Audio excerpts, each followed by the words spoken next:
que ahora en Mar del Directo vamos a hablar con el médico neuropsiquiatra, con Pablo Bolognesi. Pablo, ¿cómo estás? Buen día, bienvenido. Gracias, Marisol, buen día para vos, ¿cómo están? Muy, pero muy bien. Bueno, hoy vamos a hablar de la memoria, y la pregunta que te vamos a hacer, ¿la memoria es una sola? Muy buena pregunta. La memoria, ¿no? Solemos decir la memoria y hablar de la memoria como si habláramos de otro tipo de funciones cerebrales, como pueden ser, no sé, la visión, la audición, el olfato.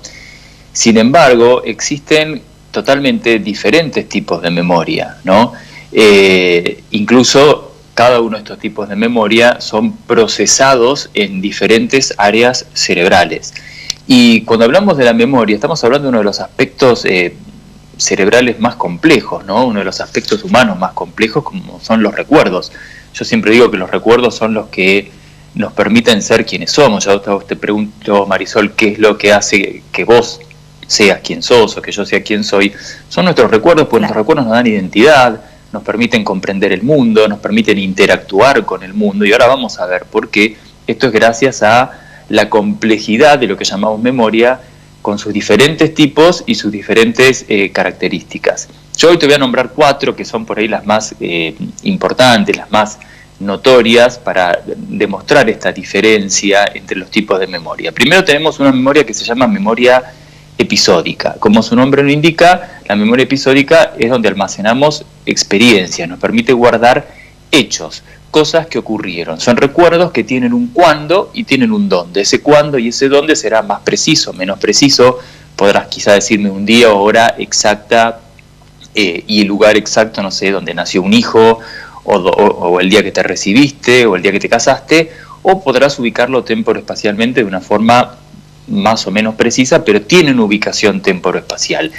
Y estos recuerdos son los que nos dan identidad. Claro. Los recuerdos de hechos que vivimos en nuestra vida, como yo te decía, cuando nació un hijo, cuando nos casamos, cuando nos recibimos, cuando perdimos un ser querido, cuando empezamos el colegio, cuando conocimos a alguien, recuerdos de sucesos que vivimos con nuestros abuelos, con nuestros padres.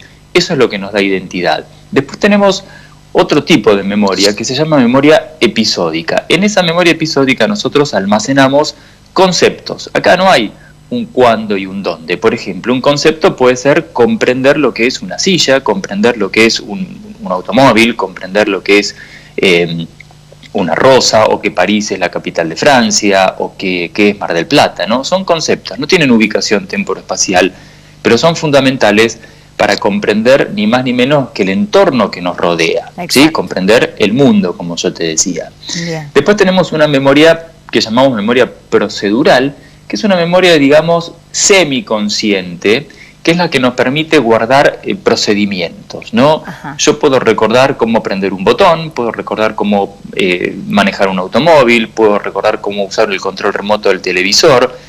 Esto que uno muchas veces hace en forma automática, también la puede concientizar. Yo te pregunto cómo prendes un botón de una camisa, bueno, vos vas a ir recordando los movimientos, claro, pero en general lo hacemos en modo automático, ¿no? Vos estás manejando y estás hablando, vos te estás vistiendo y estás pensando en otra cosa.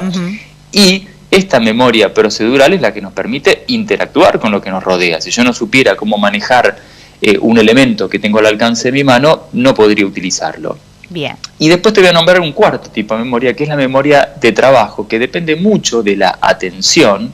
Es lo que llamamos working memory, que sería una especie de memoria online. Son estos recuerdos que nosotros vamos guardando en forma muy transitoria, no quedan guardados para siempre, y son para utilizar. Por eso es memoria de trabajo. Por ejemplo, si yo a vos te estoy diciendo una frase como la que estoy diciendo ahora, vos vas guardando cada una de las palabras que yo voy diciendo, hasta que al final de toda esa frase cobra sentido lo que yo estoy diciendo. Si vos no pudiste ir guardando todos esos datos, no vas a poder comprender lo que yo te digo finalmente cuando termino esa oración, por ejemplo. Ahora, después todos estos datos vos los eliminás.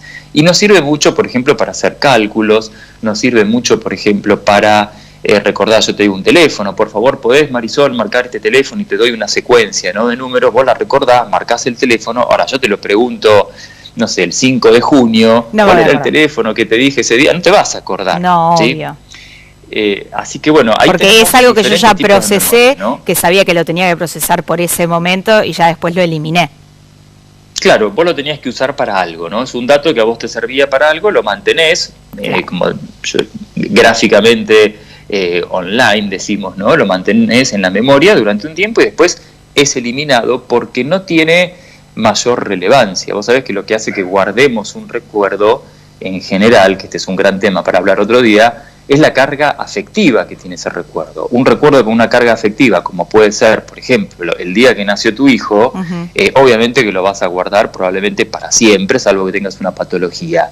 Ahora, si yo te digo un teléfono o cualquier frase que yo te esté diciendo en un momento, o estás haciendo un cálculo para saber cuánto llevas gastado en el supermercado cuando estás haciendo las compras, no lo vas a guardar para siempre porque no tiene una gran carga afectiva. Claro. Bueno, puede tenerla ahora con la inflación también, podría ser, ¿no? Que una complicación sería. Sí, pero no. Sí. Se entiende la explicación. Ahora, ¿qué pasa, Pablo, cuando hay alguna de estas memorias que se ve afectada? ¿Afecta a las otras de forma rápida? ¿No afecta? ¿Es de forma progresiva?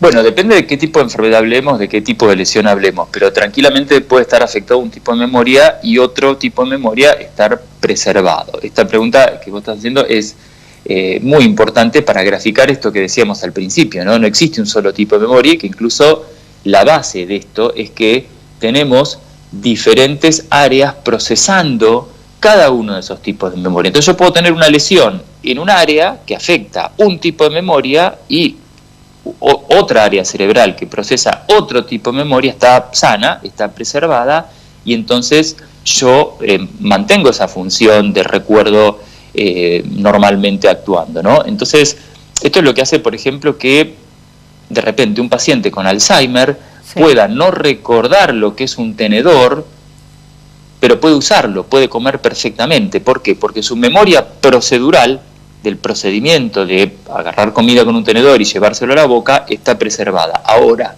la memoria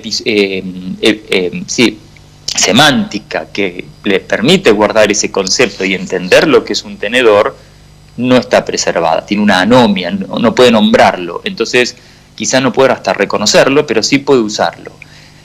Mantener diferentes tipos de memoria, una afectada y otra preservada, es lo que hace también de repente que yo pueda no recordar un hecho, pero sí pueda recordar conceptos. Yo puedo recordar perfectamente muchas palabras, muchos conceptos, entender un montón de elementos que me rodean, pero no recordar sucesos de mi vida, o incluso un hecho característico muy típico de la enfermedad de Alzheimer, que es como la enfermedad que afecta paradigmáticamente a la memoria, que es el hecho de poder recordar un suceso reciente, no poder recordar un suceso reciente, pero poder recordar un hecho remoto. Porque incluso, fíjate vos lo que es, que esta memoria episódica de la que hablábamos hoy, que decíamos no, tiene un cuándo y un dónde, también tiene distintos lugares de almacenamiento para lo que son sucesos nuevos, sucesos recientes y sucesos remotos en el tiempo. Por ejemplo, la memoria episódica reciente se procesa en un sector del cerebro que se encuentra en el lóbulo temporal, que se llama hipocampo. La memoria episódica, hechos remotos, se procesa en un área que se encuentra en el lóbulo frontal, totalmente diferentes. Entonces, en el Alzheimer, clásicamente, la primera área afectada es el hipocampo. La persona no puede guardar hechos recientes. Sin embargo, los hechos remotos todavía están conservados porque al inicio de la enfermedad, después sí se afecta, pero al inicio no.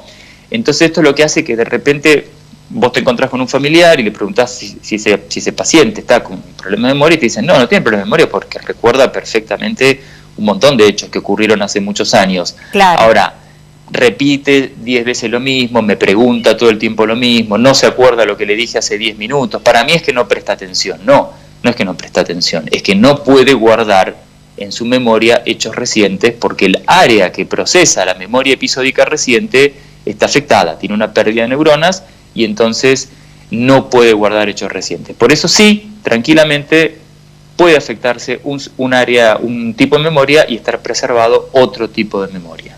Y siempre con la pérdida de memoria, no sé, para llevar tranquilidad a la gente, no siempre estamos hablando de la enfermedad de Alzheimer. Pablo, se puede ver un área afectada y se puede corregir de cierta forma o trabajar para que lo otro siga funcionando, porque hay mucha gente, sobre todo los adultos mayores, que tal vez le tienen como terror al mal de Alzheimer, cuando se empiezan a olvidar de algo, les cuesta reconocer que se están olvidando de las cosas, el entorno también trata de ayudar o dice, bueno, la verdad es que se acuerda un montón de cosas que pasaron hace un montón de años, no debe ser nada, es obvio, no le prestó atención a lo que pasó en el último tiempo, digo, como para llevar tranquilidad y decir que se acerquen a un especialista para ver de qué se trata y no pensar en lo peor, que sea mal de Alzheimer. No, para nada, para nada. De hecho, una de las causas más frecuentes de los olvidos es el estrés. El estrés afecta ni más ni menos que la memoria reciente, el mismo sector que afecta al Alzheimer, o sea que puede haber múltiples causas, también la depresión afecta a la memoria, también hay lo que llamamos olvidos benignos, de los cuales hablamos hace un tiempo en este programa, sí, que son parte del envejecimiento, del enlentecimiento del procesamiento de la información propio del envejecimiento, pero poder recordar con claves, poder recordar, no recordar una parte de un evento, pero recordar el evento en general, ¿sí? Por ahí no recordar parte de una conversación, pero recordar que tuve la conversación. Hay una serie de claves que nos indican que un olvido, la presencia de olvidos, no necesariamente es patológico, pero sí, es lo que vos decís.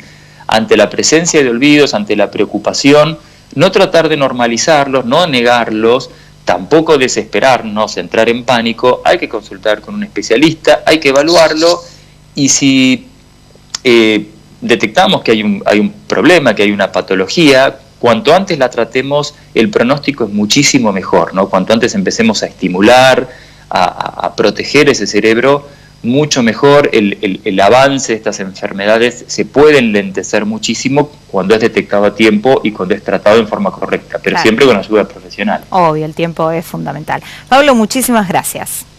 Bueno, gracias a ustedes como siempre, buen día. Nos vemos, un beso grande. Ayer hablábamos con el médico neuropsiquiatra, con Pablo Bolognesi. Hoy estuvimos hablando de las memorias.